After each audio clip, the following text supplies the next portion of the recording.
ஒருத்தன் திருட போகிறான்னு வச்சுக்கோங்க.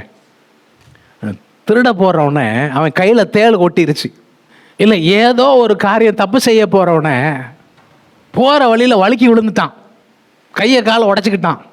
இந்த மாதிரி தவறு நடக்கும்போது உடனே கண்டிஷன் இருந்தால் மக்களுக்கு என்ன வந்திருக்கும்? ஒரு பயம் இருக்கும்.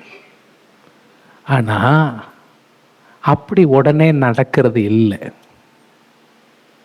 ஆண்டவர் இரக்கத்தை காட்டுகிறார், ஆண்டவர் பொறுமை காக்கிறார். மனிதர்கள் அந்த பொறுமையை மனம் திரும்புகிறதற்கான வாய்ப்பா நினைக்காம அவர்கள் மிஞ்சி மீறி நடக்கிறார்கள், துணிகரம் கொள்ளுகிறார்கள். நம்ம மனசு ரொம்ப ஷார்ப்பாக இருக்கணும். பாவத்திற்கு நான் ஒருபோதும் சமரசம் செய்து இடம் கொடுக்கிறதற்கு என் மனசாட்சிக்கு அனுமதி கொடுக்க கூடாது. வேதம் சொல்லுது, நல் மனசாட்சி உடையவனாய்